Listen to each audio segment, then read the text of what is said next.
तो बीते 7 दिनों से ईरान की जंग चल रही है। अमेरिका ईरान में बमबारी कर रहा है, लेकिन ईरान की सेना IRGC ने साफ कर दिया है कि वो अमेरिका के खिलाफ एक लंबा युद्ध लड़ने के लिए तैयार है। ईरान के इस हट ने अमेरिकी राष्ट्रपति की टेंशन बढ़ा दी है, क्योंकि इस जंग में पेंटागन का खर्च उम्मीद से कहीं ज्यादा बढ़ता जा रहा है। रिपोर्ट्स में दावा है कि जंग के पहले 100 घंटे में अमेरिका कई बिलियन डॉलर खर्च कर चुका है। डर है कि जंग जारी रहती है तो यह खर्च और कई गुना बढ़ जाएगा और अमेरिका इसके लिए तैयार नहीं है। Centre for strategic and international studies यानी CSIS की रिपोर्ट के मुताबिक युद्ध के पहले 4 दिन में अमेरिका ने प्रतिदिन 8,173 करोड़ रुपए खर्च किए हैं, जो उसके अनुमानित बजट से कहीं ज्यादा है। अब पेंटागन जंग के लिए अतिरिक्त बजट का प्रस्ताव तैयार कर रहा है। वो 50 बिलियन डॉलर के बजट की मांग कर सकता है। ऐसे में ईरानी पलटवार की क्षमता को तेजी से कम करने के लिए अमेरिका को भारी गोला बारूद और मिसाइलों से हमले करने पड़ रहे हैं। वहीं दूसरी तरफ अरब देशों की रक्षा के लिए एयर डिफेंस मिसाइलें भी खर्च करनी पड़ रही हैं, जिससे अमेरिका के बजट में बेतहाशा बढ़ोतरी हो चुकी है। तो युद्ध के शुरुआती 4 दिन का वित्तीय बोझ अमेरिका के लिए चौंकाने वाला है। दावा है कि इस दौरान अमेरिका ने युद्ध पर प्रतिदिन करीब 8,173 करोड़ रुपए का खर्च किया है। वहीं पहले 100 घंटे में अमेरिकी सेना को युद्ध पर 33,930 करोड़ रुपए खर्च करने पड़े। रिपोर्ट के मुताबिक मिसाइल और गोला बारूद पर अमेरिका ने 28,430 करोड़ रुपए खर्च किए। इसमें हमले करने वाली और इंटरसेप्टर मिसाइलों का खर्च भी शामिल है। वहीं युद्ध में 3,295 करोड़ से ज्यादा का नुकसान उठाना पड़ा। इस नुकसान में अमेरिकी फाइटर जेट, ड्रोन और तबाह डिफेंस सिस्टम का खर्च शामिल है। इसके अलावा परिचालन खर्च यानी फाइटर जेट्स के फ्यूल और दूसरे खर्चों पर करीब 1,800 करोड़ रुपए खर्च किए गए, जो अमेरिका की उम्मीद से कहीं ज्यादा है। पैट्रियट, टॉमाहॉक और थार्ड मिसाइलों के भारी इस्तेमाल से अमेरिकी भंडार पर दबाव बढ़ गया है। ट्रंप प्रशासन लॉकहीड मार्टिन और RTX जैसी कंपनियों पर मिसाइल उत्पादन तेज करने के लिए दबाव डाल रहा है, लेकिन आपूर्ति श्रृंखला के सीमित होने के चलते उत्पादन बढ़ाने में देरी होने की आशंका है। पिछले 72 घंटे में अमेरिका ने 200 से ज्यादा टारगेट तबाह किए हैं। 2000 किलो के 25 से ज्यादा बम गिराए हैं। दावा है कि ईरानी बैलिस्टिक हमलों में 90% की कमी आई है। वहीं ड्रोन अटैक भी 83% तक कम हो चुके हैं।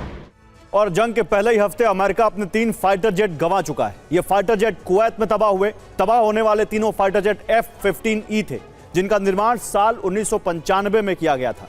इस एक फाइटर जेट की कीमत 285 करोड़ रुपए के आसपास है, यानी अमेरिका को कुल 855 करोड़ का खर्च उठाना पड़ा। वही जंग में ईरान ने अमेरिका के 3 MQ-9 रीपर ड्रोन को तबाह कर दिया है। एक MQ-9 ड्रोन की कीमत 275 करोड़ के आसपास आकी जाती है। इस हिसाब से ईरान 3 ड्रोन्स को तबाह कर 825 करोड़ की चोट अमेरिका को दे चुका है। खमेनी का बेटा मुझे स्वीकार नहीं है। हम ऐसा व्यक्ति चाहते हैं जो ईरान में सद्भाव और शांति लाए। मुझे इस नियुक्ति में शामिल होना होगा, जैसे वेनेजुएला के मामले में हुआ था। लेकिन उधर ईरान के तेवर भी बहुत आक्रामक है। इजरायल के अलावा दूसरे अरब देशों पर भी मिसाइल हमले किए जा रहे हैं। ईरान हमलों का पैटर्न लगातार बदल रहा है, जिससे अमेरिका और इजरायल भी उसे अपने काबू में नहीं कर पा रहे हैं। ईरान का प्लान है अरब देशों पर इतने हमले किए जाएं जिससे अरब देश मजबूर होकर अमेरिका से युद्ध रोकने के लिए कहें। लेकिन अमेरिका ने बंकर बस्टर बम से ईरान में तबाही मचाकर अपने इरादे जाहिर कर दिए कि वो ईरान को स्मशान बनाकर ही युद्ध खत्म करेगा। पिछले 24 घंटों में फिर से सैन्य ठिकानों पर हमले किए गए, जिसमें अल उदैद, अली अल सालेम, अल दफरा और बहरीन नेवल बेस पर हमले किए गए। खास बात यह है कि इस बार इन हमलों को इंटरसेप्ट कर पाने में डिफेंस सिस्टम नाकाम रहे। और बहरीन में ईरान की मिसाइल स्ट्राइक से भारी तबाही हुई है। ईरान से बहरीन की दूरी 260 किलोमीटर है, जहां ईरान ने ताबड़तोड़ हमले किए। अब ईरान ने बहरीन नेवल बेस के अलावा टूरिज्म सेक्टर को टारगेट किया है। ईरान ने मनामा क्राउन प्लाजा पर हमला किया, जिसमें बड़ा नुकसान हुआ है। ईरान ने बंदर अब्बास पोर्ट से ड्रोन मिसाइल हमले किए। इस हमले में होटल की 2 इमारतों को नुकसान पहुंचा है। हमले से होटल की 3री मंजिल पर आग लग गई। इस दौरान इमारत का एक हिस्सा स्विमिंग पूल में गिर गया। तो देखिए, 3री मंजिल पर आग लगती है, बहरीन पर 2 इमारतों को नुकसान पहुंचता है। हमलों के बाद होटल की अगले 2 महीने की बुकिंग कैंसिल हो गई है और इन हमलों से टूरिज्म सेक्टर को। तो ईरान के हमले इतने विध्वंसक हैं जिन्हें थार्ड डिफेंस सिस्टम भी नहीं रोक पा रहा है। ईरान की मिसाइलें ड्रोन डिफेंस सिस्टम को चकमा दे रही हैं। ड्रोन से डिफेंस सिस्टम को कंफ्यूज किया जाता है, फिर थार्ड का रडार नष्ट कर दिया जाता है। रडार के बाद लॉन्चर पर भी हमला किया जाता है। इस दौरान दूसरे ठिकानों पर अटैक किया जाता है। यूएई बेस पर हुए हमलों में यूएई को पलटवार का मौका भी नहीं मिल पाया। ईरान की रणनीति है, पहले रडार खत्म करो, फिर बड़े हमले करो ताकि अमेरिका उन्हें देख ही ना पाए। रडार नष्ट हो जाते हैं। तो ईरान के खिलाफ अमेरिका और इजरायल के हमले अब तक जमीन पर हो रहे थे, लेकिन अब इस युद्ध का विस्तार समंदर तक हो गया है। ईरान का दावा है कि उसने अमेरिका का घातक युद्धपोत क्षतिग्रस्त कर दिया है, लेकिन इस दावे से अलग अमेरिका ने वाकई ईरान के एक युद्धपोत को जल समाधि दे दी है, जिससे समुद्र में बारूद तैरने लगा है। अब क्या यह बारूद पूरी दुनिया के तट से टकराकर विनाश की ज्वाला उठाएगा? उत्तर इस रिपोर्ट में देखिए। क्या वाकई ईरान ने अमेरिका के अजेय माने जाने वाले aircraft carrier USS Abraham Lincoln को तबाह कर दिया है? अमेरिका ने जानकारी दी है कि अब तक ईरान के 30 से ज्यादा जहाज खाक हो चुके हैं, जिसमें ईरान का सबसे ताकतवर ड्रोन कैरियर भी शामिल है। उनके मुताबिक आईआरजीसी ने यूएसएस अब्राहम लिंकन पर अचूक हमला किया है, जहां ईरान की सीमा से 340 किलोमीटर दूर यूएसएस अब्राहम लिंकन तैनात था। लेकिन ईरानी ड्रोन और मिसाइलों ने इस पर भीषण प्रहार किया, जिसके बाद यूएसएस अब्राहम लिंकन और उसके साथ चल रहे डिस्ट्रॉयर बचने के लिए 1000 किलोमीटर दूर भाग गए। ये पोत है आरिस डेना, जिस पर यूएस ने सबमरीन से हमला किया है, और इस हमले में आरिस डेना पर सवार 80 नावें खत्म हो गए। तो ईरान की अमेरिका के खिलाफ कार्रवाई को लेकर सवाल इसलिए उठ रहे हैं क्योंकि ईरान के आसमान पर लगातार B-2 बॉम्बर उड़ान भर रहे हैं और यही बॉम्बर्स लगातार बंकर बस्टर बॉम्ब गिरा रहे हैं। इनका इस्तेमाल ईरान की अंडरग्राउंड मिसाइल सिटी को तबाह करने के लिए हो रहा है, वो मिसाइल सिटी जो अब पहाड़ों के नीचे महफूज है। इन हमलों का कारण यह भी है कि अब तक अमेरिका ईरान की मिसाइल सिटी की प्रवेश सुरंग तक नहीं पहुंच सका है, जबकि इसी मिसाइल सिटी में हमलों का जवाब देने वाला कमांड सेंटर मौजूद है। इसी सिटी में बैलिस्टिक मिसाइल के साइलो हैं, जिनकी भनक तक अमेरिका को नहीं लगी है, और यहीं से इजरायल समेत अरब के देशों पर हमले के लिए मिसाइल लॉन्च हो रही हैं। सेंटकॉम के कमांडर एडमिरल ब्रैड कूपर के मुताबिक अब तक ईरान के 30 से ज्यादा जहाज नष्ट हो चुके हैं, जिससे ईरान की निगरानी और हमलावर क्षमता को बड़ा झटका लगा है। ईरानी नौसेना का सबसे बड़ा समुद्री एसेट अब ऑपरेशनल नहीं है। दावा यह है कि ईरान का ड्रोन और मिसाइल भंडार घट गया है। मिसाइल हमलों में 90% की कमी आ गई है और ड्रोन हमलों में भी 83% की गिरावट है। इसलिए अमेरिका अब और बड़े हमले करने की तैयारी में है। अमेरिका की सेंट्रल कमांड के मुताबिक ईरान में बारूदी तबाही का मंजर यह है कि महज 72 घंटे में ईरान के अंदर 200 से ज्यादा हमले हो चुके हैं। इन हमलों में ईरानी सेना के ठिकाने पूरी तरह नष्ट कर दिए गए। ईरान की स्पेस कमांड के आसपास भी भीषण हमले किए गए हैं।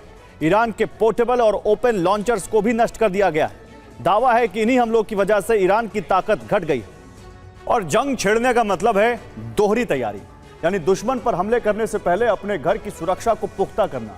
इजरायल के होम कमांड ने इसके पूरे बंदोबस्त किए थे, लेकिन ईरानी पावर के सामने ये पूरी तरह कारगर नहीं हो रहे, क्योंकि ईरान इजरायली डिफेंस सिस्टम को चकमा देने के लिए खास रणनीतियों के तहत हमले कर रहा है। उसकी सबसे बड़ी रणनीति है हाइपरसोनिक मिसाइल सिस्टम। इन मिसाइलों को रोकने में इजरायल के डिफेंस सिस्टम नाकाम हो रहे हैं और तेल अवीव से भारी तबाही की तस्वीरें लगातार आ रही हैं। दरअसल ईरान कॉम्बिनेशन अटैक रणनीति से हमले कर रहा है। सबसे पहले डिकॉय ड्रोन हमले किए जा रहे हैं, उनके साथ ही कामिकाज़े ड्रोन हमले हो रहे हैं। इनके तुरंत बाद बैलिस्टिक मिसाइलें तेल अवीव के आसमान में पहुंच जाती हैं। झुंड में होने वाले हमलों से एयर डिफेंस सिस्टम पर बोझ बढ़ जाता है और ईरान की कुछ मिसाइलें सटीक हमले में कामयाब हो जाती हैं। अरब मीडिया का दावा है कि इस्राएल के नेवातिम बेस पर हाइपरसोनिक मिसाइलें गिरी हैं। इससे एक एंटी एयरक्राफ्ट सिस्टम तबाह होने की रिपोर्ट है। नेवातिम बेस की ओर जाने वाली 90% मिसाइलें इंटरसेप्ट करने का दावा किया गया है। हालांकि इजरायल का दावा यह भी है कि नेवातिम के सभी रनवे ऑपरेशनल हैं और F-35 वहां से उड़ान भर रहे हैं। और ईरान जंग के बीच ओवल ऑफिस में एक प्रार्थना सभा चर्चा का केंद्र बन गई। इस सभा के दौरान ट्रंप को ईश्वर के दूत के तौर पर पेश किया गया। कई ईसाई पादरियों ने ट्रंप के आसपास खड़े होकर अमेरिका और राष्ट्रपति की सुरक्षा के लिए प्रार्थना की। यह प्रार्थना सभा ऐसे वक्त पर रखी गई जब अमेरिकी सेना में ईरान युद्ध को धर्म युद्ध बताने जैसी रिपोर्ट सामने आ रही है, जिसने सवाल खड़ा कर दिया है, क्या ट्रंप ईरान को हराने के लिए धर्म युद्ध छेड़ने का प्लान बना रहे हैं? आइए आपको इस रिपोर्ट में दिखाता हूं। इसकी रिपोर्ट में दावा है कि ईरान युद्ध शुरू होने के बाद 200 से ज्यादा अमेरिकी सैनिकों की शिकायत मिली है। शिकायत करने वालों में एयरफोर्स, नेवी और ग्राउंड फोर्स के सैनिक शामिल हैं। दावा है कि कई सीनियर अधिकारी ईरान जंग को दैवीय योजना बता रहे हैं। ब्रीफिंग में बताया जा रहा है कि ये सब ईश्वर की दिव्य योजना है। ईरान युद्ध में लड़ने वाले सैनिक दैवीय मिशन पर हैं। ईरान जंग को बाइबल के अंतिम अध्याय से जोड़ा जा रहा है, जिसमें महायुद्ध और यीशु की वापसी का जिक्र है। दावा है कि इसके लिए यीशु ने खुद ट्रंप को चुना है ताकि वो यीशु की वापसी का मार्ग प्रशस्त कर सके।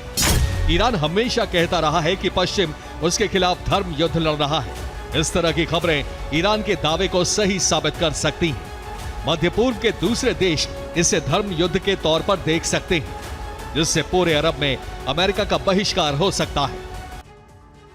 तो ईरान पर अमेरिका और इजरायल के हमलों ने न सिर्फ अरब के लिए बल्कि पूरी दुनिया के लिए संकट बढ़ा दिया है। यह संकट युद्ध का कम, आम लोगों की जेब का ज्यादा है, सपनों का है, जिस पर युद्ध ने ग्रहण लगा दिया है। ईरान की वॉर फाइल खुला विध्वंसक चैप्टर। लेकिन युद्ध की वजह से माइक्रोचिप बनाने में इस्तेमाल होने वाले कच्चे माल की सप्लाई ठप होने के कगार पर है। जो दक्षिण कोरिया पूरी दुनिया के लिए 66% चिप बनाता है, वहां इमरजेंसी सायरन बज चुके हैं। और ये असंभव इसलिए नहीं लगता क्योंकि चीन के स्मार्टफोन डेवलपर्स ने 20 से 30% कीमत बढ़ाने की चेतावनी दे दी है। ऐसे ही जापान ने भी हार्ड डिस्क ड्राइव की खरीदारी पर लिमिट लगा दी है। अनुमान है कि 2026 में दुनिया भर में 6 लाख कारें कम बनेगी और इसकी वजह यह होगी कि ऑटोमोटिव चिप की कीमतों में 70 से 100% तक उछाल आ सकता है, क्योंकि स्ट्रेट ऑफ हॉर्मुज से होने वाली तेल सप्लाई ठप है। सऊदी अरब भी अपना तेल दूसरे रास्तों से भेज रहा है।